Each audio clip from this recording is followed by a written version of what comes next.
तो नमस्कार साथियों, एक बार फिर से आप सभी का स्वागत है इनऑर्गेनिक केमिस्ट्री एटॉमिक स्ट्रक्चर के इस नए लेक्चर में। तीसरा लेक्चर है अपना ये एटॉमिक स्ट्रक्चर का। और हमने पीछे के दो पार्ट में एटम, इलेक्ट्रॉन, प्रोटॉन, न्यूट्रॉन, उनके रिलेटिव प्रॉपर्टीज, बहुत सारी चीजों पर, radius, nucleus, mass, discovery, basis of experiment, बहुत सारी चीजों पर हम लोगों ने बातें करी थी। आज के लेक्चर में, एटॉमिक स्ट्रक्चर के इस लेक्चर में स्टोचियोमेट्रिक कैलकुलेशंस कुछ करके दिखाए जाएंगे, मतलब इलेक्ट्रॉन, प्रोटॉन्स, न्यूट्रॉन्स से रिलेटेड। और ये भी इनऑर्गेनिक केमिस्ट्री का एलिमेंट्री कॉन्सेप्ट का सीरीज चल रहा है हमारा। तो चलिए आइए आज के लेक्चर को यहां से स्टार्ट करते हैं। पेन पेपर लेके आप बैठेंगे ताकि अगर कोई कैलकुलेशन आपको मिले तो तुरंत आपको स्टार्ट कर देना है, ठीक है।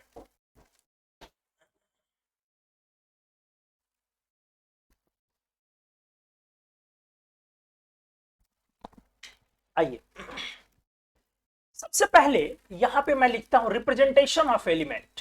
अच्छे से सीखेंगे आप, कोई डाउट होगा तो बताएंगे। रिप्रेजेंटेशन ऑफ एलिमेंट्स,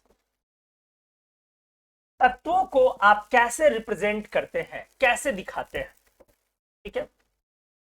कोई एलिमेंट अगर x आपने लिखा, एलिमेंट का सिंबल हमने क्या लिखा, x, तो लेफ्ट साइड यहां पे नीचे में लिखते हो z और ऊपर में लिखते हो a, ठीक है।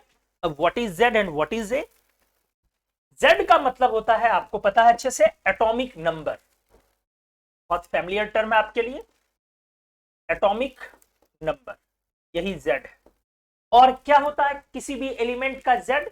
उस एलिमेंट के एटम के न्यूक्लियस में नंबर ऑफ प्रोटॉन, यही होता है ना, उस एलिमेंट के एटम के न्यूक्लियस में नंबर ऑफ प्रोटॉन। डेफिनेशन यही है। लेकिन चूंकि प्रोटॉन्स और इलेक्ट्रॉन्स की संख्या बराबर होती है, इसीलिए Z बराबर नंबर ऑफ प्रोटॉन या नंबर ऑफ इलेक्ट्रॉन भी लोग बोल देते हैं। लेकिन डेफिनेशन में नंबर ऑफ इलेक्ट्रॉन कहीं भी नहीं है। डेफिनेशन में क्या है हमारा, नंबर ऑफ प्रोटॉन। बहुत क्लियर है, 9-10 से जानते हैं हम लोग, कोई बड़ी बात नहीं। हाँ, इस पे कुछ क्वेश्चन करवाएंगे फिर आगे चल के। अब ए क्या है? ए है हमारा, ए है हमारा मास नंबर। ए है हमारा मास नंबर। मास नंबर को आप एटॉमिक मास नंबर भी कहते हैं, एटॉमिक मास नंबर भी बोलते हो। और ये क्या होता है, A इक्वल्स टू न्यूक्लियस के अंदर number of proton plus number of neutron. और प्रोटॉन और न्यूट्रॉन को पिछले क्लास में आपने सीखा है, क्या बोलते हो, न्यूक्लियॉन। तो आप मास नंबर को कह सकते हो टोटल नंबर ऑफ न्यूक्लियॉन्स। हमने स्पष्ट कहा था आपसे कि न्यूक्लियस के अंदर और भी चीजें हो सकती हैं प्रोटॉन एंड न्यूट्रॉन के अलावे, बट न्यूक्लियॉन सिर्फ प्रोटॉन और न्यूट्रॉन को कलेक्टिवली बोला जाता है, बाकी चीजों को न्यूक्लियॉन नहीं बोला जाता, ठीक है। तो मास नंबर या एटॉमिक मास नंबर हमारा हुआ proton plus neutron, total number of nucleons. तो इस तरह से आप ऐसे भी कह सकते हो, A इक्वल्स टू प्रोटॉन्स को एटॉमिक नंबर और न्यूट्रॉन्स को n। नहीं हुआ, मास नंबर बराबर प्रोटॉन मतलब atomic number plus number of neutron. तो अगर नंबर ऑफ न्यूट्रॉन कभी निकालना हो तो A माइनस Z कर देंगे, ऊपर वाले में से नीचे वाले को घटा लेंगे तो क्या निकल जाएगा आपका, नंबर ऑफ न्यूट्रॉन। बहुत सिंपल है, कोई बड़ी बात नहीं है। हाँ, एक पॉइंट और है, आप कभी कभी मास नंबर वाले पोजीशन पर, मतलब उस जगह पर आप एटॉमिक मास भी यूज करते हैं। लेकिन एटॉमिक मास मास नंबर से इंटायरली डिफरेंट चीज है। एटॉमिक मास मास नंबर से बिल्कुल अलग चीज है। मोलर मास मास नंबर से बिल्कुल अलग चीज है। ये आपको अच्छे से पता है, आपने अगर फिजिकल केमिस्ट्री में किया है तो आपको अच्छे से पता है। जब आप एटॉमिक मास की बात करते हैं तो वो एक एटम का मास होता है जिसको AMU में रिप्रेजेंट करते हो, और उसी में ग्राम लगा देते हो तो ग्राम एटॉमिक मास हो जाता है। नहीं, तो एटॉमिक मास एक एटम का मास है, वजन है, जबकि मास नंबर एक एटम के न्यूक्लियस में प्रोटॉन और न्यूट्रॉन की संख्या। तो दोनों टर्म बिल्कुल क्या है, अलग अलग। हाँ, लेकिन दोनों के ही वैल्यू वहीं पे लिखे जाते हैं, इसमें भी कोई दो राय नहीं है। फिर से रिपीट कर रहा हूं, अगर आप इस ए की जगह पर मास नंबर या एटॉमिक मास नंबर ना लिख करके आपने वहां पे एटॉमिक मास लिखा, तो एटॉमिक मास क्या हो जाता है फिर उस समय में, एक एटम का mass which is getting expressed in terms of AMU, और मास नंबर का कोई यूनिट नहीं होता है। तो इस बात को आप फिजिकल केमिस्ट्री में अच्छे से जानते हैं। अब एटॉमिक मास को हम मोलर मास के फॉर्म में भी प्रेजेंट करते हैं। उस समय में वो एक मोल एटम का ग्राम में मास होता है, जिसको मोलर मास या ग्राम एटॉमिक मास भी आप बोलते हैं। ठीक है, तो अगले पेज में मैं थोड़ा सा इसको लिख दे रहा हूं, हालांकि इसको लिखना यहां पे कोई जरूरत है नहीं, फिर भी एक बार लिख दे रहा हूं ताकि अगर कभी कोई क्वेश्चन दूं तो आप उस पर ध्यान रखें। 3 टर्म ए से रिलेटेड मैं डिस्कस करने जा रहा हूं। एक टर्म क्या, मास नंबर, तो mass number number of neutron plus number of proton है। दूसरा टर्म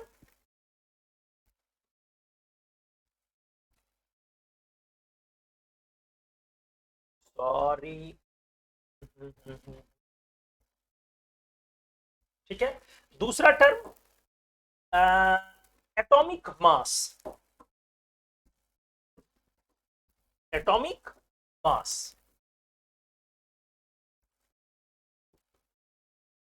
और तीसरा टर्म मोलर मास, जिसको आप ग्राम एटॉमिक मास भी बोलते हो। तीनों में डिफरेंस है, डेफिनेटली डिफरेंस है। GAM, और फिजिकल केमिस्ट्री में आप ये 2 टर्म को ज्यादा इस्तेमाल करते हैं, इनऑर्गेनिक केमिस्ट्री में इन दोनों को इस्तेमाल ना करके उसको करते हैं। आराम से सुनिएगा, समझिएगा बढ़िया से। थोड़ा सा जो डिफरेंस एक हम यूज करेंगे वो यहीं पर अपन क्लियर कर लेंगे। एटॉमिक मास किसको बोलते हैं लोग, एक एटम का मास जिसको आप एक्सप्रेस करते हैं AMU में। मास of each atom of element which is expressed in AMU, सही है, which is expressed in AMU, और एक AMU की वैल्यू उतनी ही होती है जितना प्रोटॉन का मास होता है। एक AMU की वैल्यू उतनी ही होती है जितना प्रोटॉन का मास होता है, मतलब 1.66 into 10 to the power minus 27 kilogram. तो जैसे अगर एग्जाम्पल में हमने लिखा कोई भी, मान लो ऑक्सीजन 816, और हमने बोला कि अगर 16 एटॉमिक मास, इसका मतलब हुआ कि mass of each oxygen atom equals to 8 AMU, इसका यही मतलब हुआ। और 8 into 1.66 into 10 to the power minus 27 kilogram. Clear है? तो एटॉमिक मास जब भी आप बोलते हो तो वो एक एटम का मास होता है। आपको अच्छे से फिजिकल केमिस्ट्री में पता होगा, बस मैं इसको रिपीट कर रहा हूं बार बार कि आपका वो आ जाए, एक बार फिर से लय में आ जाए।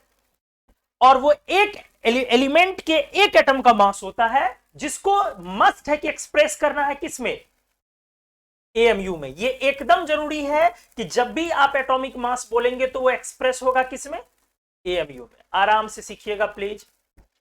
अब बातें आती है ग्राम एटॉमिक मास या मोलर मास। ये एक मोल एटम का मास होता है ग्राम में, ठीक है।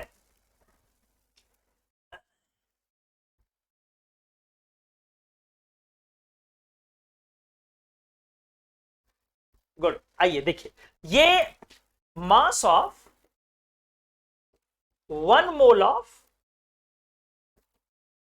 Atoms of an element which is expressed in gram, लेकिन वो मास किस में लेना है, ग्राम में। लेकिन ये एक एटम का मास नहीं है,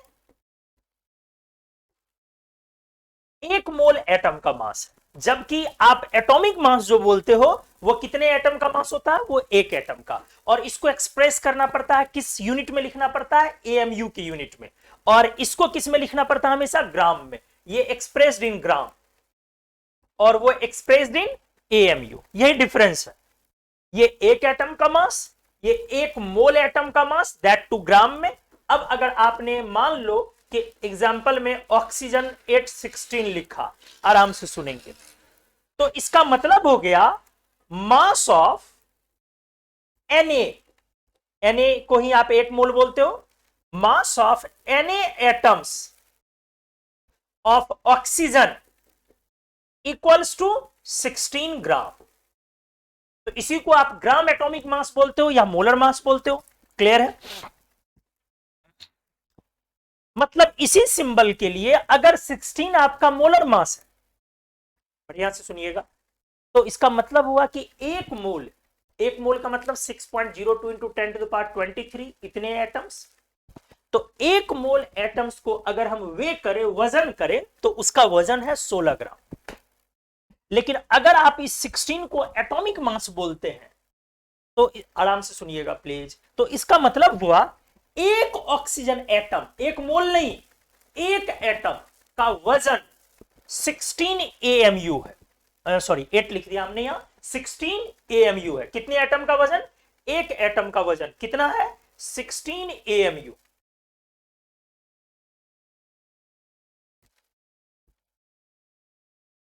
ठीक है। अब अगर आप AMU को किलोग्राम में बदलना चाहें, तो एक AMU equals to 1.66 into 10 to power minus 27 kilogram. मतलब एक ऑक्सीजन एटम का वजन 16 into 1.66 into 10 to the power minus 27 kilogram होगा। अब इन दोनों का हिसाब किताब ये है कि अगर आपके एक ऑक्सीजन एटम का वजन इतना किलोग्राम है, तो आप अगर एक मोल ऑक्सीजन एटम के लिए इसमें एवोगैड्रो नंबर के वैल्यू से मल्टीप्लाई करेंगे, तो ऑटोमेटिकली ये कन्वर्ट कर जाएगा 16 ग्राम। तो ये और ये मोर और लेस एक ही तरह की चीजें हैं, दोनों को बताने का तरीका अलग है। बस समझ रहे हैं चीजों को? जैसे अगर आपने कभी गांव घर की लाइफ जी है, तो आपको एक टर्म होगा, पता होगा, पसेड़ी। पता है? मन 40 केजी का एक मन बोलते हैं, क्विंटल 100 केजी का बोलते हैं, या पसेड़ी। तो आप बोलते हैं कि हमने गेहूं तोला और ये 5 पसेड़ी है, मींस आप एक फॉर्म में बोल रहे तो पसेड़ी। अब उसी को गेहूं का वजन बोलना है, तो हो गया 5 पसेड़ी आपने बोला, तो 5 इंटू 5 25 किलोग्राम। दैट्स इट, यही अंतर। ये एक एटम का वजन है, और वजन को ग्राम में नहीं बोलना है, वजन को AMU में बोलना है, और एक AMU को ग्राम में कन्वर्ट कर लेना। और ये एक मोल एटम का वजन है, जिसको ग्राम में बोलना। यही डिफरेंस है दोनों, यही दोनों में डिफरेंस है बस।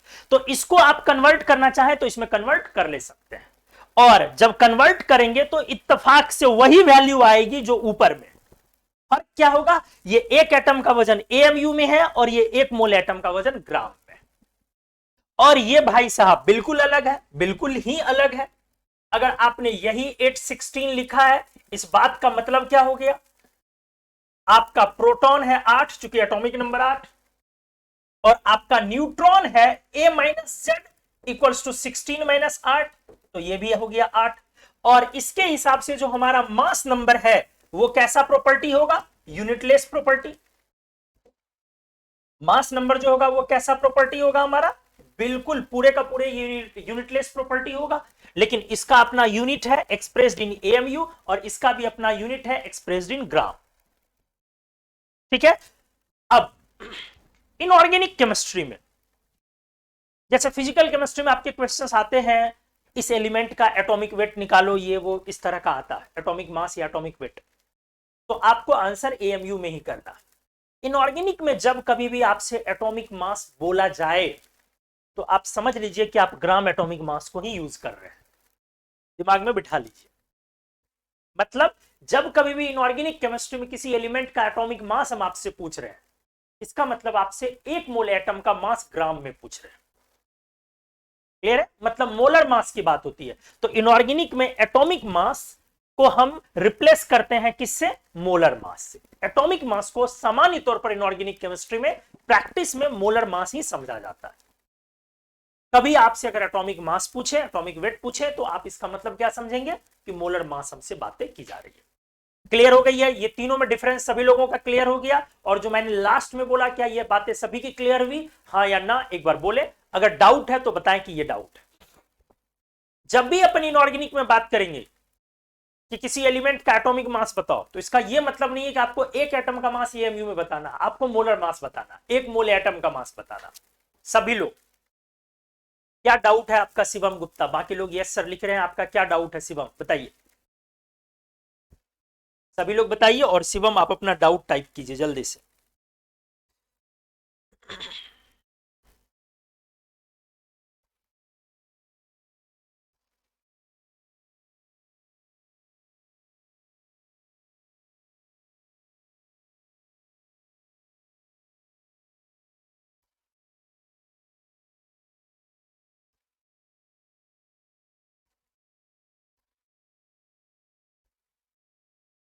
गुड, समझ गया sir. Clear clear clear clear clear clear clear. Good good good good good good good. हाँ, आपने एक डाउट, एक सिंगल लोगों ने, एक शिवम ने लिख बोला कि सर एक बार फिर से।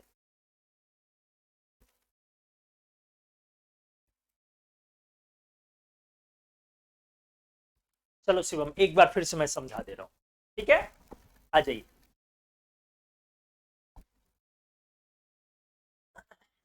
ये है हमारा पेज नंबर 3, क्योंकि पिछला पेज पेज नंबर 2। हाँ आइए, एक बार शिवम के लिए एक बार फिर से एक एग्जांपल लेके मैं दिखा रहा हूं। हमने बोला 3 टर्म, चलो एक एग्जांपल लेता हूं क्लोरीन, और हमने लिखा ऊपर 35.5, ठीक है? तो अगर इस 35.5 को मैं बोलूं कि आप क्या समझ रहे हो, तो बोलोगे सर इसको एटॉमिक मास भी समझा जा सकता है, और इसको एटॉमिक मास भी समझा जा सकता है, और इसको आप mass sorry gram atomic mass मतलब मोलर मास भी समझ सकते, ठीक है? लेकिन इसको क्या नहीं समझ सकते हो बेटा? तो सर इसको मास नंबर नहीं समझा जा सकता, क्योंकि mass number can never be fractional. ये गिनती की संख्या है, तो ये कभी भी फ्रैक्शनल तो हो ही नहीं सकता है ना दोस्त। अच्छे से देख ले, एक एग्जांपल के तौर पे मैंने किया, हमें नहीं पता है वो 35.5 क्या लिखा हुआ है, तो 3 चांसेस बनते हैं। एक चांस बनते हैं मास नंबर के, एक चांस बनते हैं एटॉमिक मास के, और एक चांस बनता है हमारा किस चीज का? मोलर मास का। तो हमने बोला क्या ये नहीं हो सकता है? तो मास नंबर बिल्कुल नहीं हो सकता है। क्यों? क्योंकि मास नंबर भिन्न में, फ्रैक्शन में एक्सप्रेस नहीं कर सकते, क्योंकि वो प्रोटॉन और न्यूट्रॉन का के वैल्यू का सम है। क्लियर? अब अगर आपने उसको एटॉमिक मास समझा, तो इस बात का मतलब क्या हुआ? मास ऑफ 1 मतलब each chlorine atom equals to 35.5 AMU। अगर आपने उस 35.5 को क्या समझा? Atomic mass. तो इसका मतलब किसी ने लिखा सर वॉइस नहीं आ रही है क्लियर, क्या आवाज आ रही है मेरी? क्या मेरी वॉइस वॉइस क्लैरिटी सही है?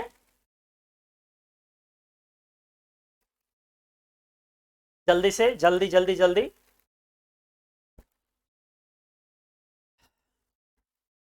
Yes sir, good. तो आपके वाले में आदि जी वो देख लीजिएगा, आप कहीं पे कुछ प्रॉब्लम होगी तो आ जाइए।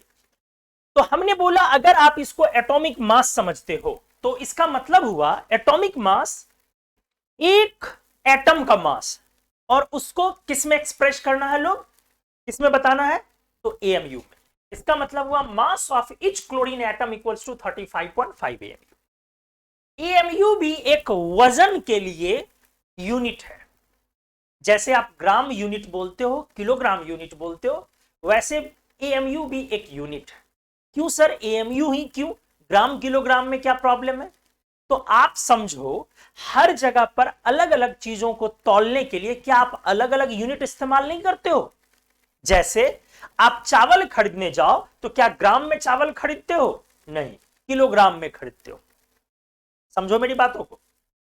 जैसे अगर आप सोना खरीदने जाओ तो किलोग्राम में खरीदते हो?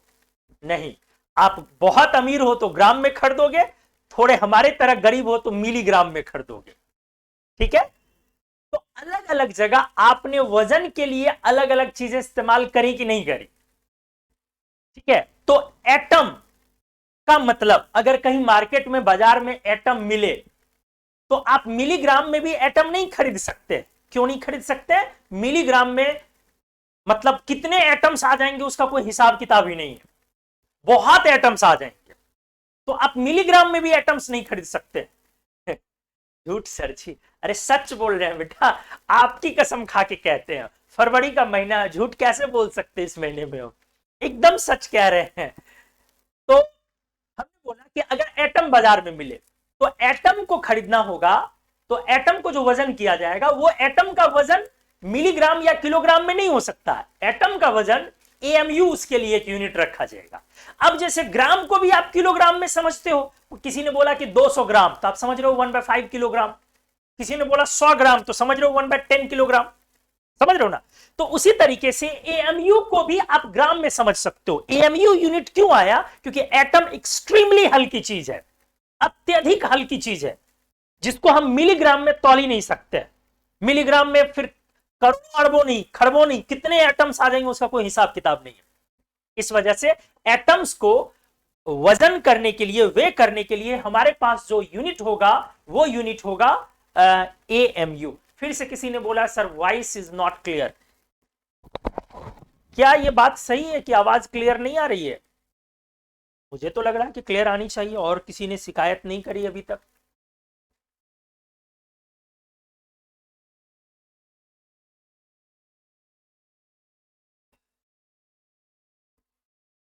क्लियर है ना?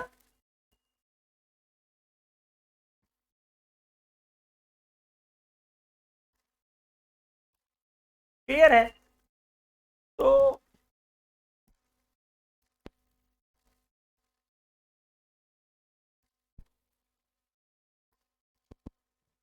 ठीक है, क्लियर होनी चाहिए, मुझे नहीं लगता कोई प्रॉब्लम होगी अगर वॉइस क्लियर है। क्या आवाज है सर, कोई भी समझ जाएगा। वाह बेटा, मक्खन खाने की चीज है और तुम लगाए जा रहे हो। हा? चलो गुड, चला जाए। तो हमने क्लियर किया कि अगर 35.5 को अपन एटॉमिक मास समझते हैं, इसका मतलब हुआ कि एक एटम का मास 35.5 एएमयू है।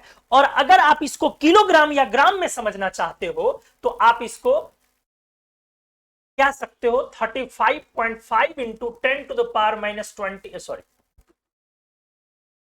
Into 1.66 into 10⁻⁻27 kilogram. अगर आप इसको किलोग्राम में समझना चाहते हो तो समझ लो, अगर आप इसको ग्राम में समझना चाहते हो तो समझ लो।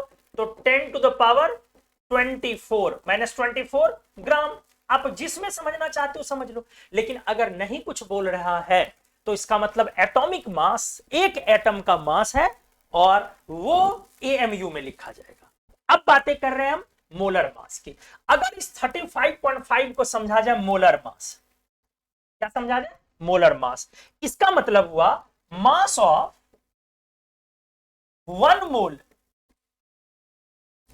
1 मोल को एवोगैड्रो नंबर से रिप्रेजेंट करते हो, and this value is 6.02 into 10⁻23।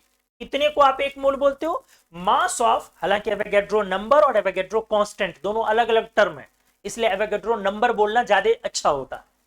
Mass of 1 mole chlorine atoms equals to 35.5 ग्राम।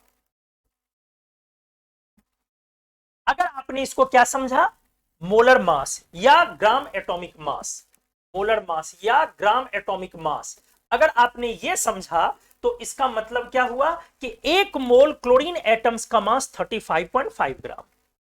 एक एटम का मास इतना था, तो अगर आप उसको इसमें कन्वर्ट करना चाहो, ध्यान से देखो, इसको इसमें कन्वर्ट करना चाह रहे हैं तो कैसे कन्वर्ट होगा? एक एटम का मास 35.5 इंटू 1.66 इंटू 10⁻⁻24 ग्राम है, तो 1 मोल के लिए क्या हो जाएगा? 35.5 इंटू 1.66 इंटू 10⁻⁻24, ये एक एटम का मास है। Into 6.02 into 10⁻23। जब आप इसको मल्टीप्लाई करेंगे तो ये वापस से 35.5 हो जाएगा। समझ में आया? दिमाग लगाओ। 10⁻23 और 10⁻−24 तो बचेगा 10 पर पावर -1, ध्यान से, और 6.02 और 1.6 तो 16 गुना 6 96 बोलते हैं हिंदी में। तो ये करीब करीब 100 मतलब 10 हो गया। 1.6 इंटू 6 करोगे तो करीब करीब 10 हुआ। 10 और वो 10⁻−1 कैंसिल हो गया, क्या बचा? 35.5। तो वही हिसाब है, किलोग्राम को पसेरी में बदलो, पसेरी को किलोग्राम में बदलो। ये जब आप बोलते हो तो ये एक एटम का मास बोलते हो, और जब आप ये बोलते हो तो इसका मतलब 1 मोल एटम का मास ग्राम में बोलते हो, और इसको बोलने में एएमयू। तो दोनों मोर और लेस एक ही चीजें हैं, ठीक है। फर्क है, एक एटम के लिए इस्तेमाल करते हैं और एक मोल के लिए इस्तेमाल करते हैं। और इन प्रैक्टिस इनऑर्गेनिक केमिस्ट्री में हम लोग अगर एटॉमिक मास भी बोले तो इसका सामान्य मतलब समझ में आता है, मोलर मास, 1 मोल एटम का मास। क्या अब मेरी बातें पूरे अच्छे से क्लियर हो गई? बढ़िया से सभी लोग हाँ ना बोल दें एक बार।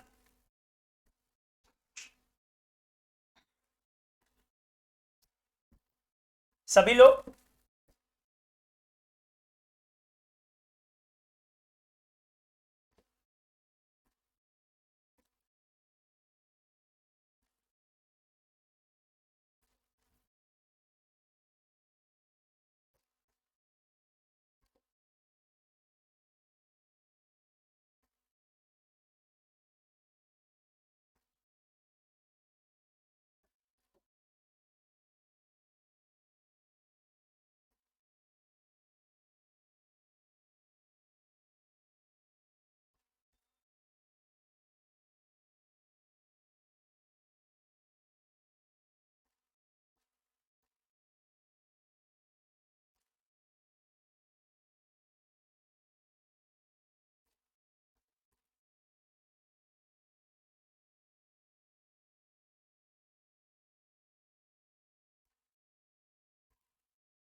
शिवम जी, आपने डाउट पूछा था और आप ही के लिए मैंने ये एग्जांपल दिया। In practice, generally we mean almost same for atomic mass and molar mass in inorganic chemistry. ठीक है। ऋतिक ने लिखा, सर क्या ये जरूरी है कि एक हर एलिमेंट का 1 मोल का वेट ग्राम में ही आएगा? देखो, ये चीजें हैं, कन्वेंशन है, परंपरा है। शुरू से एटम के मास को एएमयू में, और अगर वो मोल में है तो उसको ग्राम में एक्सप्रेस करने का एक कन्वेंशन बन गया है। और मैं अब उधर नहीं जाना चाह रहा हूं। जो सिस्टम है, सीजीपीए सिस्टम है, उसमें मैं नहीं जाना चाह रहा हूं। अगर उसमें जाऊं तो फिर बहुत सारी बातें उठ जाएंगी, इसीलिए आप एक कन्वेंशन मान के चल जाएंगे। कन्वेंशन मतलब परंपरा मान के चलेंगे कि मोलर मास को ग्राम में एक्सप्रेस करना होता है और एटॉमिक मास को एएमयू में करना होता है। बाकी आप किसी भी चीज में कर लो, उससे फर्क नहीं पड़ता है। एक स्टैंडर्ड तो लेना पड़ेगा ना। तो सीजीपीएम एक स्टैंडर्ड, सॉरी मैंने सीजीपीए बोल दिया था, सीजीपीएम एक स्टैंडर्ड रेफरेंस जो प्रोवाइड करती है हम लोगों को, ठीक है। वो बोलती है कि आप मोलर मास के लिए ग्राम इस्तेमाल कीजिए और एक एटम के मास के लिए एएमयू इस्तेमाल कीजिए, ठीक है।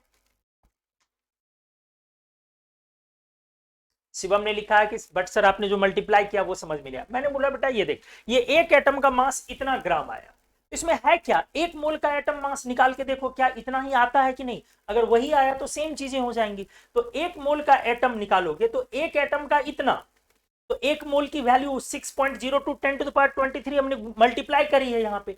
तो ये आया 10⁻−1 और ये आया 10, तो 10⁻1 और 10⁻−1 कैंसल हो गया। तो ये कैंसिल हो गया तो क्या बचा अकेले? 35.5, और ये ऑलरेडी ग्राम था यहां पर, ये तो ऑलरेडी ग्राम है ना ऊपर वाला, तो वो तो ऑलरेडी ग्राम था। तो आ गया फाइनली वही चीज, 1 मोल एटम का मास, एक ही चीज हो गई। तो ठीक है, चलो आ जाओ।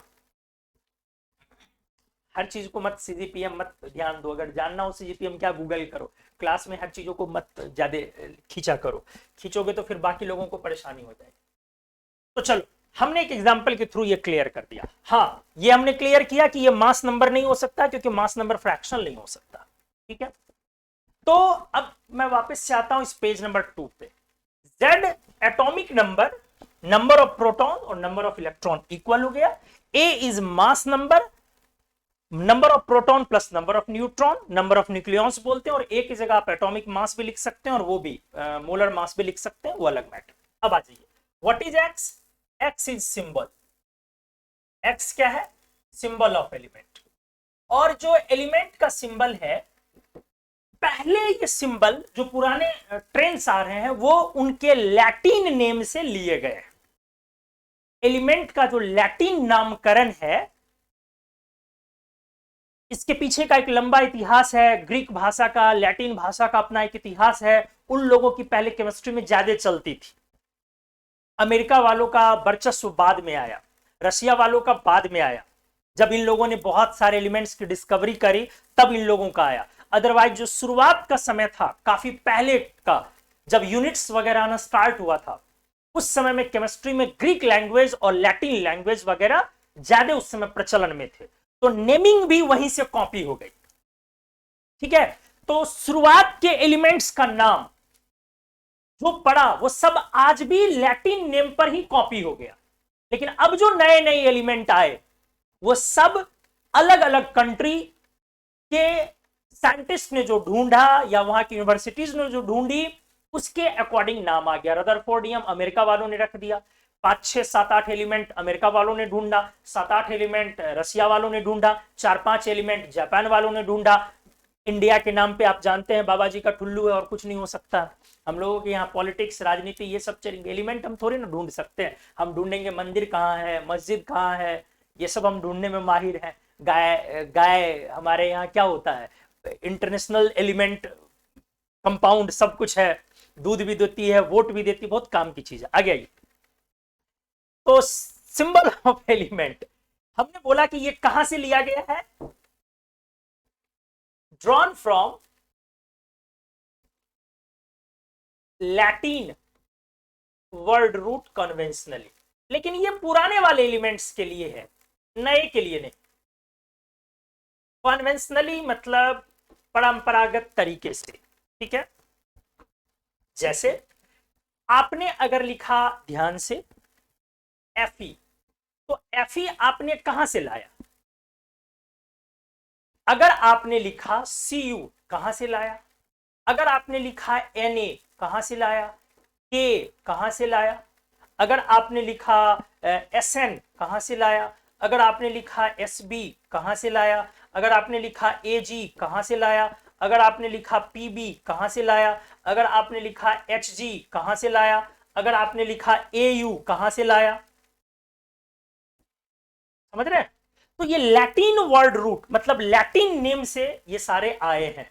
इनका सिंबल जो है, ये कॉमन नेम में आयरन है, बट इसका लैटिन नेम कहां है, क्या है? फेरम। फेरस नहीं रे, फेरम।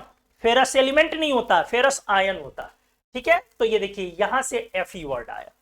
Cu कॉमन नेम इसका कॉपर है। कॉमन नेम मतलब अमेरिका वालों ने जो नाम दे दिया या रशिया वालों ने कुछ एलिमेंट का नाम दे दिया, वो कॉमन नेम कहलाया। या फ्रेंच ने भी कुछ सिस्टम ने भी एलिमेंट का नाम दिया कॉपर। तो बट ये क्या है? क्यूप्रम। लैंग्वेज ऐसी चीज है कि इधर का उधर, उधर का इधर, मतलब ऐसे चलते रहता है। जैसे क्या होता है, लेफ्टिनेंट बोलते इंडिया में, तो अलग अलग कंट्री में उसका अलग अलग प्रोनाउंसिएशन है। लेफ्टिनेंट, ये बाद में ब्रिटिश इंग्लिश ने उसको लेफ्टिनेंट कर दिया, पहले अदरवाइज वो था ल्यूटिनेंट।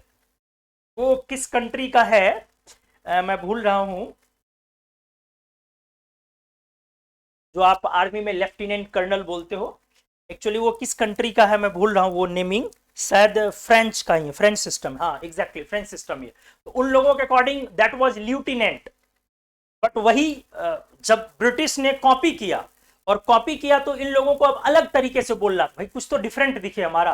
तो डिफरेंट दिखाने के चक्कर में ल्यूटिनेंट को इन लोगों ने प्रोनाउंसिएशन में क्या डाल दिया? लेफ्टिनेंट। तो ऐसे ही होती है चीजें, और इंडिया ने ब्रिटिश का कॉपी किया तो हमारे यहाँ भी वो लेफ्टिनेंट हो गए। जबकि आप लेफ्टिनेंट जो बोलते हो, ल्यूटिनेंट उसका स्पेल है और उसमें कहीं एफ नहीं, तो ये आया कहां से? अंग्रेजों ने दे दिया। और अंग्रेजों का कहां से आया? कोई इसका सर पैर नहीं है, अंग्रेजों ने बस ऐसे ही यूज कर लिया उसको, क्योंकि वो फ्रेंच सिस्टम का नाम था और फ्रेंच वालों ने उसका नाम लेफ्टिनेंट बोला। अब इसको कुछ हट के करना है तो ल्यूटेनेंट कर लो भाई, लेफ्टिनेंट कर लो, उन लोगों ने ल्यूटेनेंट बोला तो ऐसे ही एलिमेंट का नाम इधर से उधर, उधर से उधर, एक दूसरे कंट्री का वो हो जाता कॉमन प्रैक्टिस में। अब आ जाइए Na। Na हमारा क्या है? सोडियम। बट ये आया कहां से है? Natrium, Latin name. K, potassium, this is potassium. Potassium नहीं, पोटेशियम, सीएम, पोटेशियम। बट हम लोग चलता है बिहार में पोटेशियम। तो दिस इज कैलियम। कहां से आया ये? कैलियम से।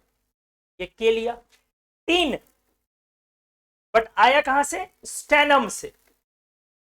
एस और एन। एंटीमनी, बट ये आया कहां से? स्टीबियम से। कहां से आया ये? स्टीबियम। ये पता होना चाहिए, S and B. AG, silver, but ये आया कहां से? अर्जेंटम। ए और जी। पीबी, लेड, बट ये आया कहां से? Plumbum. Plumbum, P and B. और एच जी, मर्क्यूरी बोलते हो, मरकरी मत बोला करो, मर्क्यूरी। और ये आया कहां से? हाइड्रागायरम, एच जी।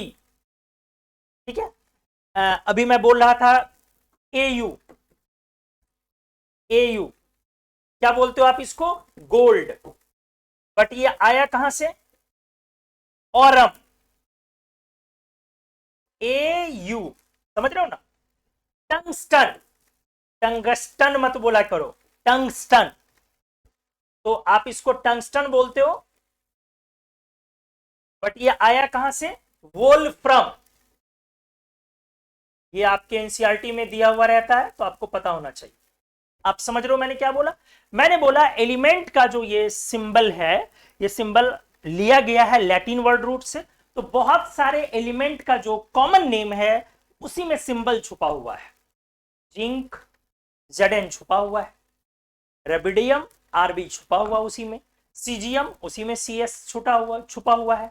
लिथियम उसी में Li है। कैल्शियम उसी में Ca है। बट बहुत सारे एलिमेंट्स का कॉमन नेम कुछ और है, जिसमें सिंबल का लेटर भी नहीं है। आयरन का ना एफ है अंदर, ना ई है। ठीक है। तो ये आया कहां से? फेरम। फेरम और फेरस में डिफरेंस है। फेरस इज Fe पर 2+ आयन और फेरम इज Fe एलिमेंट, तो दोनों में डिफरेंस है। क्लियर हो गई चीजें? तो ये पता होना चाहिए, ये आपको याद होना चाहिए। एक बार दो बार इसको दोस्त लिख के प्रैक्टिस कर लोगे बेटा। Ferrum, Cu cuprum, Na natrium, K kalium, Sn stannum, Sb stibium, Ag argentum, Pb plumbum, Hg hydrargyrum, Au aurum, W wolfram. Clear हो गई होंगी यहां तक चीजें? तो चलो, हमने एलिमेंट का रिप्रेजेंटेशन आपको दिखाया। अब आगे बढ़ते हैं। मन में कोई सवाल हो, कोई दुविधा हो, कुछ प्रश्न हो, कुछ कोई क्वेश्चन हो, तो आप पूछ सकते हैं यहां तक। अगर नहीं है तो एक बार प्यार से लिखिए, सर क्लियर है, आगे बढ़ा जाए प्लीज।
क्लियर, ठीक, गुड।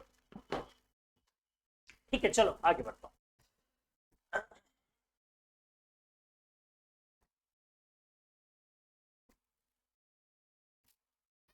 Page number 5। अब मैं आपको अलग अलग तरह के इसमें एप्लीकेशंस करवा रहा हूं। आ जाइए।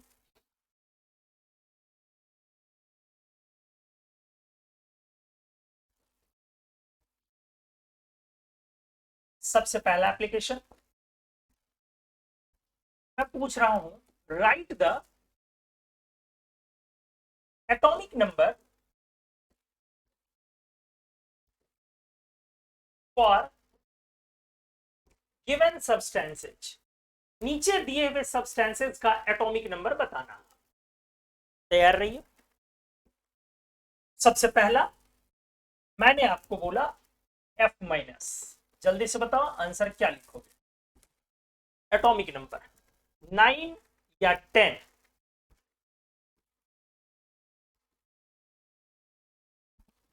F-, 9 और 10? 9, 9, 9, 9, 9, सभी लोग 9 बता रहे हैं। एक टिंकू जी ने 10 बताया। जो आ रहा वो बताए। 9, 10, 9, 10। Good. 9, 9, 9, 9, 10, 9, 10, 9, 9, 9, 9, 9। Continuously people are saying 9। कुछ लोगों ने 10 लिखा, बट मोस्टली 9 आ रहे हैं। 9 होगा आंसर। ठीक है, ऐसे छोटे छोटे चीज। चंदन जी 9। गुड। 10 नहीं। वजह हमने स्पष्ट किया है, atomic number number of proton को रिप्रेजेंट करता है, नंबर ऑफ इलेक्ट्रॉन को रिप्रेजेंट नहीं करता। और एटम जब न्यूट्रल हो तो उस वक्त इलेक्ट्रॉन प्रोटॉन्स बराबर होते हैं, इसीलिए आपको इलेक्ट्रॉन के बराबर दिखता है। क्लियर हो गई चीजें। एटॉमिक नंबर प्रोटॉन्स को रिप्रेजेंट करता है, इलेक्ट्रॉन्स को नहीं। और एटॉमिक नंबर एलिमेंटल स्टेट या एलिमेंट का प्रॉपर्टी है। क्लियर हो गया। तो आंसर हो जाएगा हमारा 9। तो इसी तरीके से अगर मैं Fe पर 2+ बोलूं तो एटॉमिक नंबर हो जाएगा 26 ही रह जाएगा। ये नहीं कि 2 इलेक्ट्रॉन लूज हो गया तो 24। बिल्कुल नहीं। उम्मीद है मेरी बातें क्लियर समझ में आ गई। Good team, very good. तीसरा, अगर मैं पूछूं ठीक से ऑक्सीजन लिखूं तो बोलोगे सर एटॉमिक नंबर 8 होगा। गुड।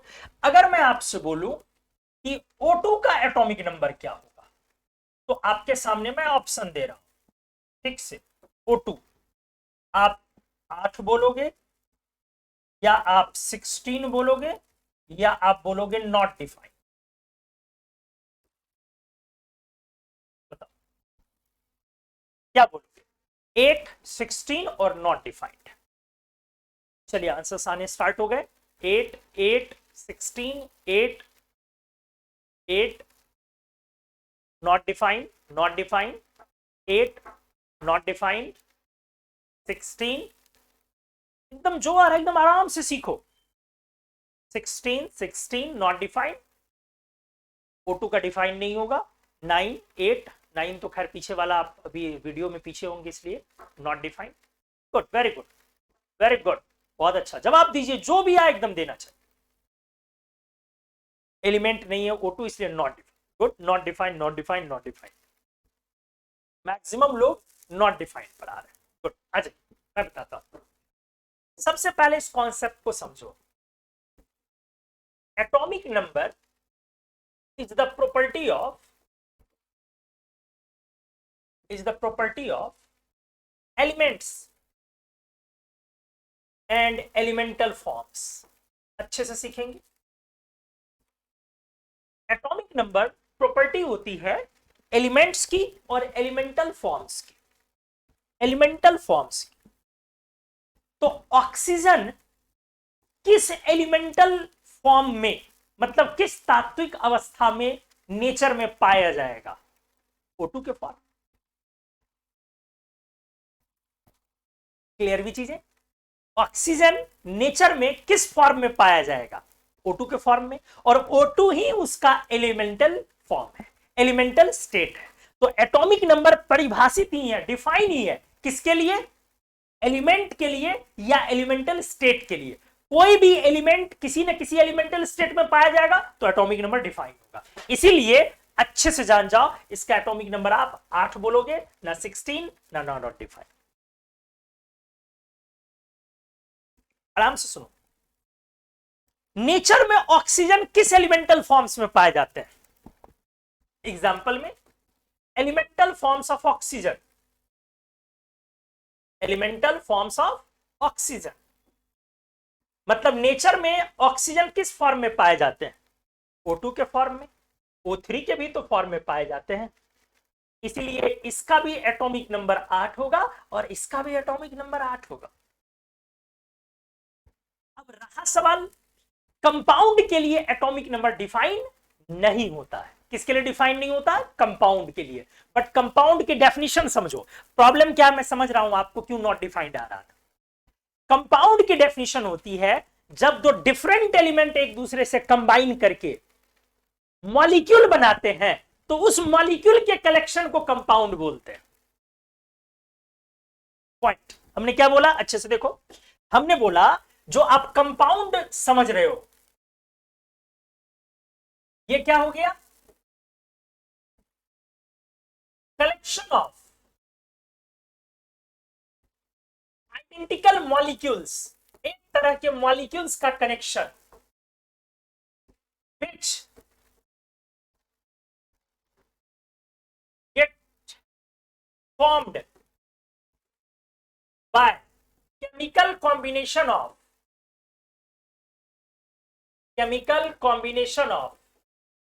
two different elements। अच्छे से सीख लेंगे, कोई कंफ्यूजन नहीं रहना चाहिए।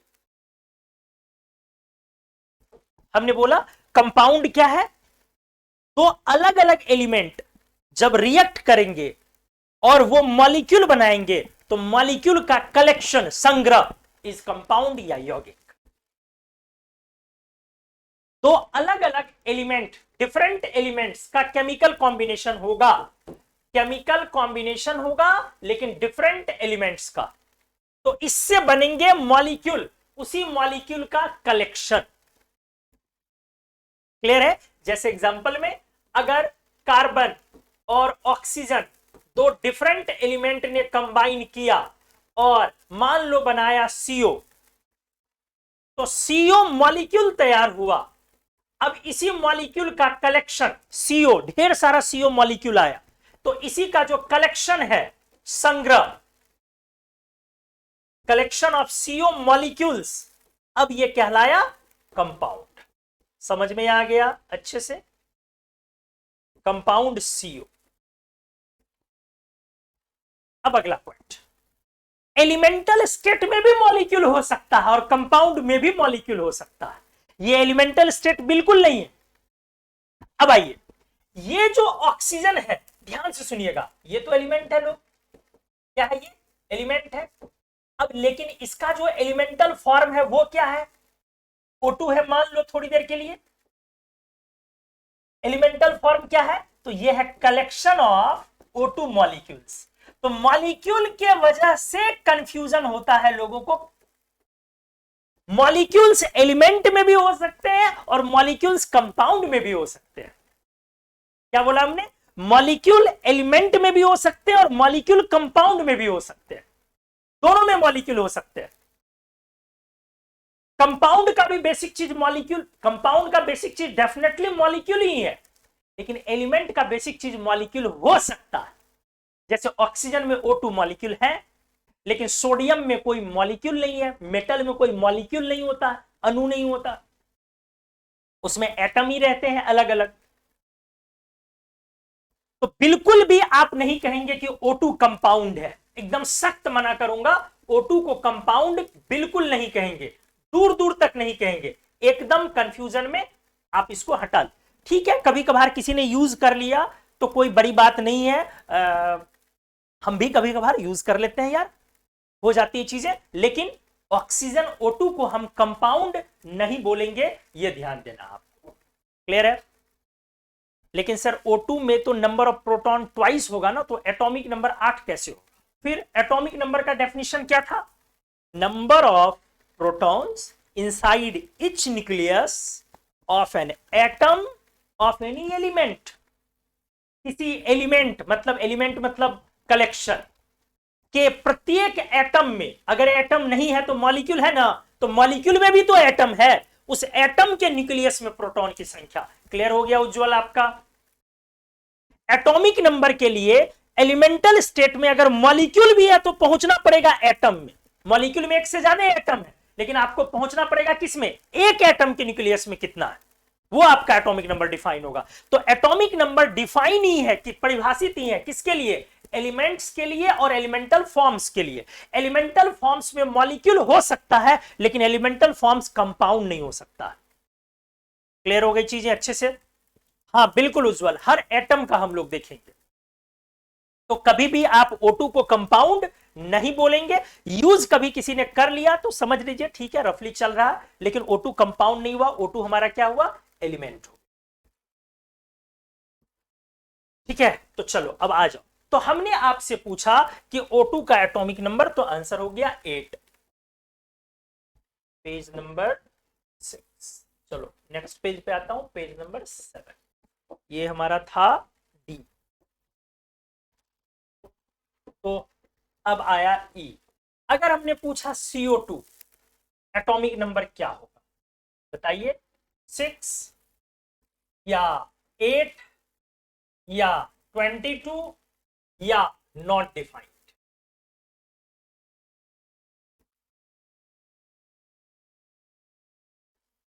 बताइए जल्दी। Not defined, not defined, not defined. बिल्कुल बिल्कुल सही है, बिल्कुल not defined, exactly. Very good, very good, very good. तो इसका आंसर होगा नॉट डिफाइंड। 6 नहीं, 8 नहीं, या टोटल प्रोटॉन का आपने सम कर दिया वो भी। चलो जल्दी से बताओ, अगर मैं पूछूंगा O3 का क्या होगा एटॉमिक नंबर? 8 और 24 या नॉट डिफाइंड? O3 का हमने पूछा, जल्दी बताइए। 8 8 8, very good, 8 8, everyone is seeing now 8। बहुत अच्छा, एक्सेलेंट। क्योंकि O3 भी हमारा क्या है? Elemental form of oxygen. Elemental form of oxygen, तो भले ही ये मॉलिक्यूल है लेकिन ये कंपाउंड नहीं है, इसीलिए इसका हम 8 बोलेंगे, ना 24 और ना ही 8, नॉट डिफाइंड। बहुत अच्छा, एक्सेलेंट, वेरी गुड। अगला आ जाओ। अगर मैं पूछूं, ठीक से आ जाओ अच्छे से, अगर मैं आपसे पूछूं कार्बन, तो आप बोलोगे सर कुछ ये क्या आप पूछ रहे हो एटॉमिक नंबर 8। बट अगर मैं पूछूं ग्रेफाइट, अब बताइए आप, ग्रेफाइट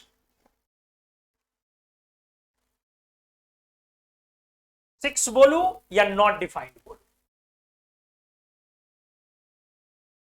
6 बोलूं या नॉट डिफाइंड बोलूं? 6, हर कोई 6 बोले जा रहे। गुड, 6 6 6 6 6 6।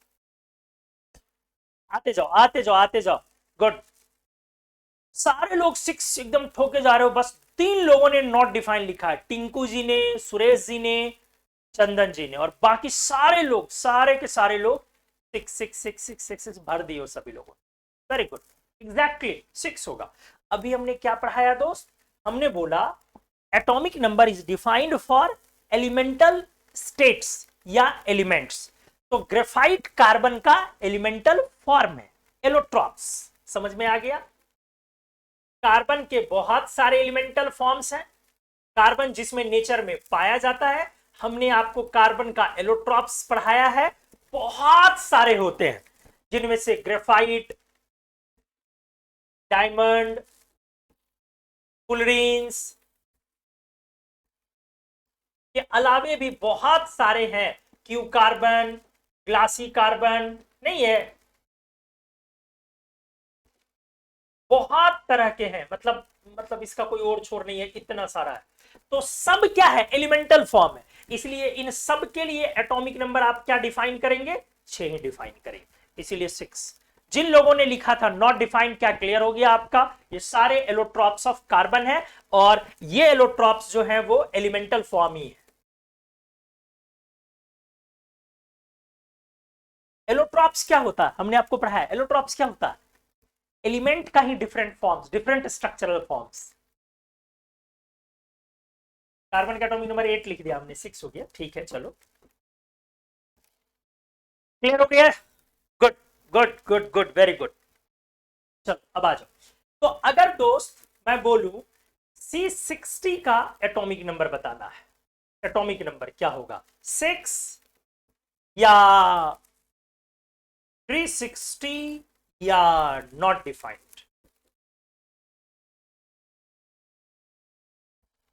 6, वेरी गुड, एक्सेलेंट, क्योंकि दिस इज फुलरीन, फुलरीन का एक स्पेशल टाइप बकमिंस्टर फुलरीन, तो एग्जैक्टली ये एलिमेंटल फॉर्म है, इसीलिए ये सब कुछ नहीं, दिस इज बकमिंस्टर फुलरीन, ये एलोट्रॉप है और allotrope elemental state, this is Buckminster fullerene. Soccer ball, football की तरह थोड़ा दिखता है, सॉकर बॉल बोलना ज्यादा बेटर, बहुत अच्छा आप लोगों ने पकड़ा। तो आपने इस तरह से सीखा कि डायमंड बोला जाए, ग्रेफाइट बोला जाए, कुछ भी बोला जाए, ये सारे एलिमेंटल फॉर्म्स हैं जो एलिमेंट के एलोट्रॉप्स होते हैं, वो सबके सब का एटॉमिक नंबर एक ही बोला जाएगा, चाहे उसमें मॉलिक्यूल कुछ भी हो। तो गुड, आप लोगों ने पहला एप्लीकेशन बड़ी खूबसूरती से क्लियर किया, और पहला एप्लीकेशन इस पर हमारा था एटॉमिक नंबर लिखने पर। चलो आ जाओ, नेक्स्ट एप्लीकेशन में कराता हूं।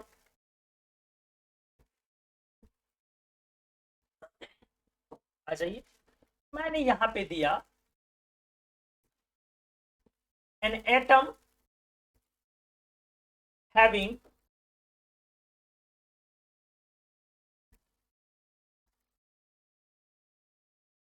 16 protons,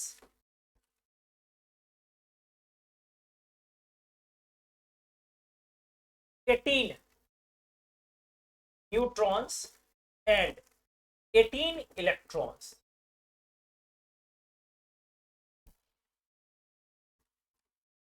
Write the composition for, oh sorry, write the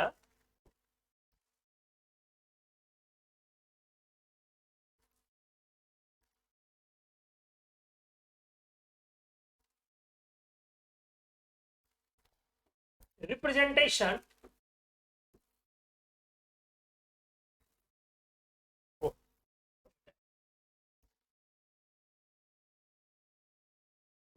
write the representation for given composition. दिए हुए कॉम्पोजिशन का आपको रिप्रेजेंटेशन लिखना। An atom having 16 protons, 18 neutrons and 18 electrons. Write the representation for given composition. एक atom के लिए इतने सारे इंफॉर्मेशंस आपको दिए हुए हैं, तो आपको क्या करना है, उनका रिप्रेजेंटेशन लिखना है। आराम से आ जाइए, मैं दिखाता हूं, हो सकता है कि आप बना चुके होंगे। सबसे पहला काम यह करना होता है कि हमें एलिमेंट पता करना होता है, तो एलिमेंट हर वक्त पता चलता है प्रोटॉन से। हमारा प्रोटॉन कितना है, 16, इसका मतलब atomic number 16 and element is sulphur, सबसे पहला। इसके बाद आप देख लो कि इलेक्ट्रॉन आपका 18 है, तो न्यूट्रल एटम, इसका मतलब ये न्यूट्रल एटम नहीं हो सकता है, क्योंकि न्यूट्रल एटम में इलेक्ट्रॉन्स और प्रोटॉन्स की संख्या बराबर होती है।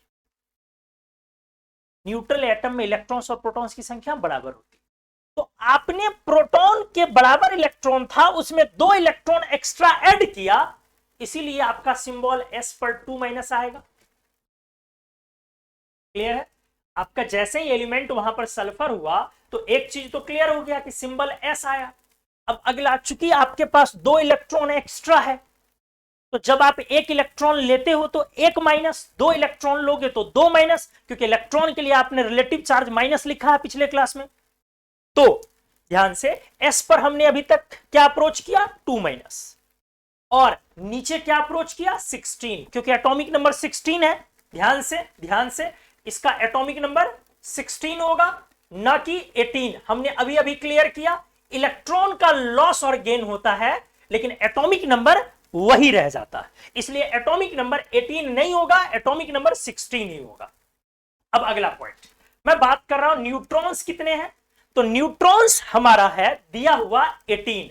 तो जब न्यूट्रॉन्स दिया हुआ है तो मास नंबर अपन लिखेंगे, क्योंकि एक रिप्रेजेंटेशन के लिए कितनी चीजें चाहिए, कम से कम z और a चाहिए। z हमने निकाल लिया है, a निकालना है, p प्लस n।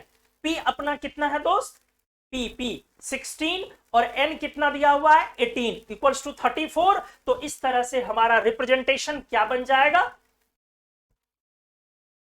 दिए हुए कॉम्पोजिशन का रिप्रेजेंटेशन क्या बनेगा दोस्त, आराम से देख लो, ये बनेगा s नीचे 16 ऊपर 34 और यहां पर 2 माइनस लिखना ना भूले। अगर आपने ये मिस किया तो गलत हो गया, ये हमारा करेक्ट रिप्रेजेंटेशन हुआ। अगर हमने इसके जगह पर ये लिखा तब भी गलत, अगर हमने ये लिखा तब भी गलत। समझ रहे ना, ये सब इनकम्प्लीट रिप्रेजेंटेशन हुआ, या गलत भी कह सकते हैं। अगर आपने सिर्फ इतना लिखा तो ये चल सकता है, अगर सिर्फ आपने एटॉमिक नंबर छोड़ दिया तो ये चल सकता है। क्यों चल सकता है, क्योंकि सिंबल आपने यूज किया उससे एटॉमिक नंबर क्लियर है। लेकिन ये सबसे ज्यादा सही होगा, आपने सारे पोजीशन को भर लिया। क्या बढ़िया से क्लियर हो गया ये वाला एप्लीकेशन, सभी लोग बताएं एक बार, अच्छे से क्लियर हुआ सभी लोगों का ये एप्लीकेशन।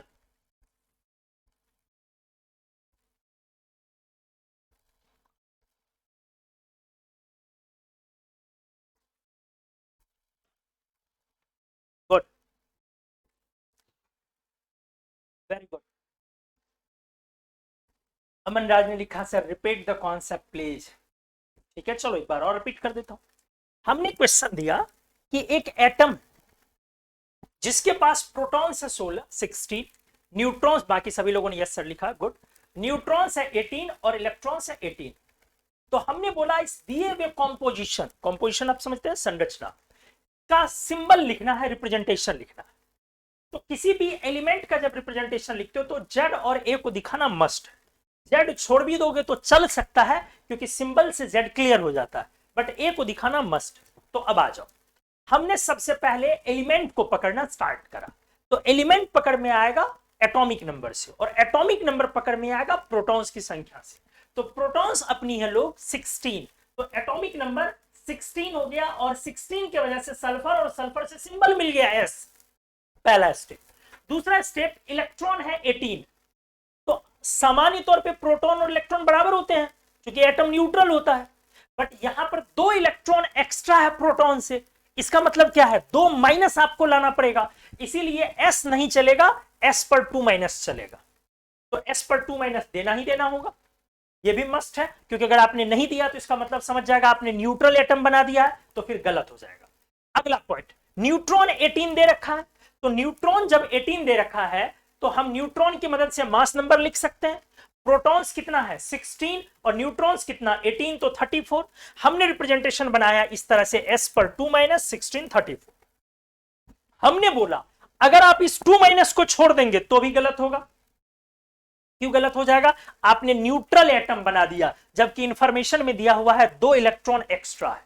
हमने बोला अगर आप s पर 2 माइनस तो लिखते हो, नीचे 16 लिखते हो, बट ऊपर 34 लिखना छोड़ दिया, तो भी गलत है, क्योंकि इससे यह पता नहीं चल रहा कि आपने 18 न्यूट्रॉन्स का इस्तेमाल कैसे किया, कहां किया। हाँ, बट अगर आप नीचे वाला छोड़ देते हो तो सही हो सकता है। क्यों सही हो सकता है, क्योंकि आपने s लिख दिया, s का मतलब है एटॉमिक नंबर 16। अमन, आपका डाउट था, क्लियर हो गया बेटा।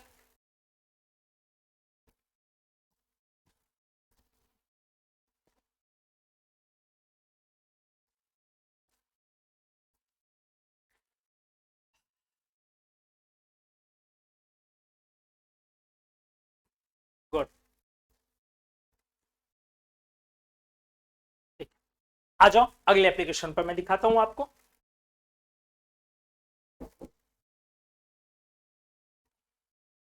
एप्लीकेशन नंबर 3, आराम से आओ। Symbol of an element,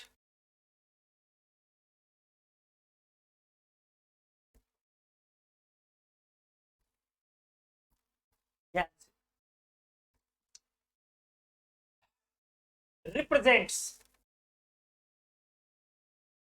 option A its name. Option B, its atomic number. Option C, its mass number. Option D, its atomicity.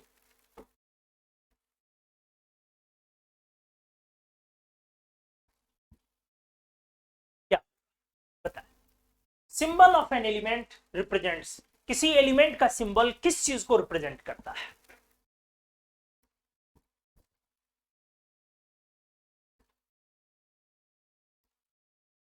Shivam Gupta B, Suresh Kumar Singh B, Avdhesh Kumar A, Anjali Bharti B, Aman Chaudhary A and B, Ritik Kumar Singh D, Aditya Kumar A and B, Neetu Gupta B, Chandan Kumar A B, Abhimanyu Singh B, Ujjwal Bhardwaj D, Gulshan Yadav B, Tinku Kumar A B C, Nishant Ranjan A B, Tanishka Vats A B, Dilkhush B, Aman Raj B, Shubham Raj B, Awadhesh, चलो जल्दी से आते जाओ, A B A B A B A B C, Prabhat Sanidhya, Priyanshu Raj, Satya Kesari A, अरे भर दियो, मतलब mixed reactions आ रहे हैं आपके। मोस्ट ऑफ ऑल लोगों ने बी आंसर किया है, बट उसके बाद ए बी बोलने वालों की भी संख्या काफी ज्यादा है। वेरी गुड, चलो आ जाओ, अपन एक्सप्लेन करते हैं इसको, आ जाओ आराम से। हमने दिया symbol of an element represents, किसी एलिमेंट का, बहुत सारे लोगों ने जवाब दिए हो, एक्सेलेंट, वेरी गुड। किसी एलिमेंट का सिंबल किस चीज को रिप्रेजेंट करता है? एक काम करते हैं, एक सिंबल लिख देते हैं, ठीक है, आराम से। हाँ, एक बार एटॉमिसिटी टर्म को मैं बता देता हूं, व्हाट इज एटॉमिसिटी, क्योंकि बहुत लोगों के दिमाग में ये एटॉमिसिटी चलता होगा। What is atomicity? Number of atoms in each molecule, number of atoms in each molecule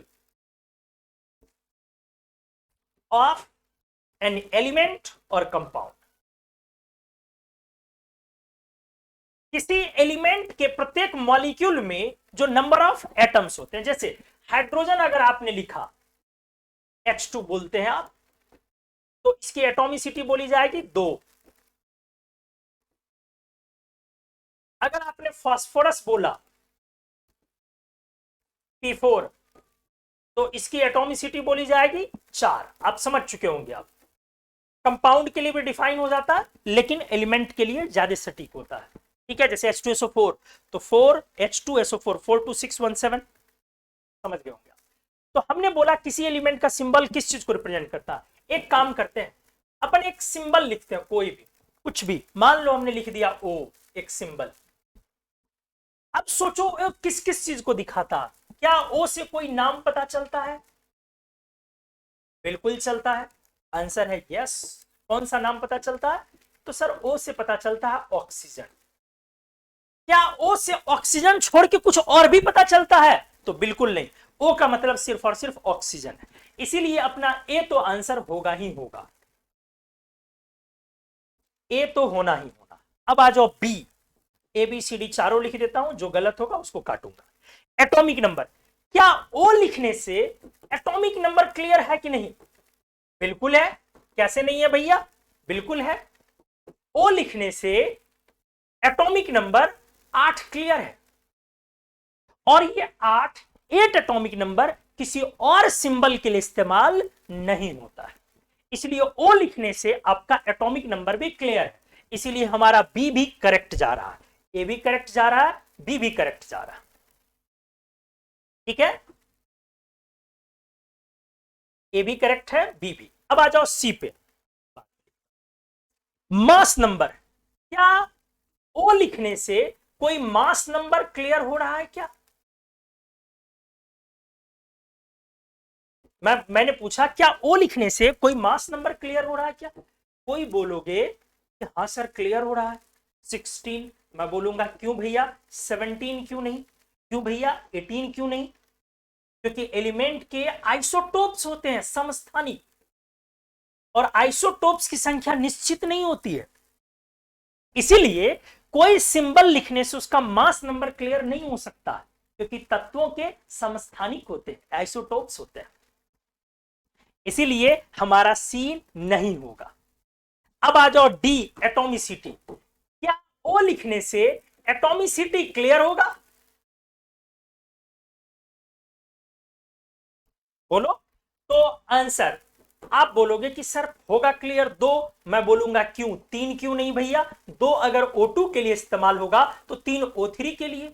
बोलोगे सर दो ही ना, मैं बोलूंगा क्यों भाई, O8 भी होता है, O8 भी होता है, तब तो 8 हो जाएगा। तो और क्या क्या होता है, ये तो फिर इस बात, ये तो ये विषय हो गया ना कि कौन स्टेबल है कौन अनस्टेबल है, तो फिर तो मुद्दा ही खत्म है। बहुत कुछ हो सकता है। अगर आपने हमारे आइसोटोप्स का क्लास, सॉरी एलोट्रॉप का क्लास कराया हुआ, तो हमने O8 रेड कलर का कंपाउंड करवाया है, एलिमेंट करवाया है। तो इस वजह से आप एटॉमिसिटी भी फिक्स नहीं कर सकते हैं। तो इस क्वेश्चन का अल्टीमेटली आंसर क्या हुआ लोग, आप अच्छे से सोचें, पता चल चुका होगा अब आपको। इसका आंसर ए तो हुआ, बी हुआ, सी नहीं हुआ, और डी भी नहीं हुआ। बहुत सारे लोगों ने ए बी आंसर किया था, बट मोस्ट ऑफ ऑल लोगों ने आंसर बी किया था। अच्छे से बढ़िया से एकदम दिल लगा के मन लगा के ये वाला एप्लीकेशन आपको समझ में आया अच्छे से? सभी लोग एक बार प्यार से बोले हाँ या ना।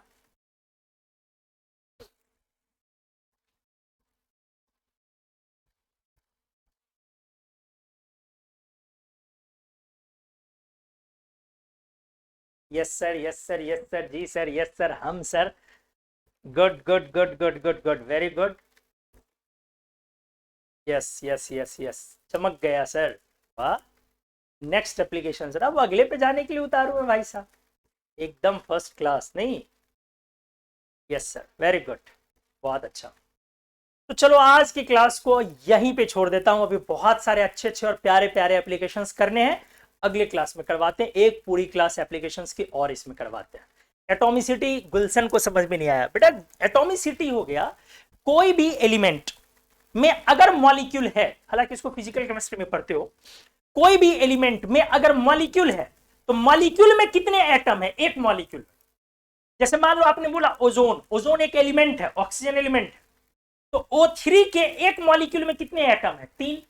तो एटॉमिसिटी फिक्स नहीं है। क्यों एटॉमिसिटी फिक्स नहीं है? क्योंकि आपको पता नहीं कि क्या क्या हो सकता है ये। जैसे जैसे कार्बन, तो कार्बन में C2 भी होता है, कार्बन में C60 भी होता है, C120 भी होता है, C180 भी होता है, C220 भी होता है, C300 भी होता है। तो क्या क्या हो सकता है नहीं पता ना। तो O लिखने से ये पता नहीं चल रहा है कि हम O2 की बात कर रहे हैं कि O3 की बात कर रहे हैं, और किसकी बात कर रहे हैं ये भी पता नहीं चला, क्योंकि O8 भी होता है, O4 भी होता है। क्लियर है?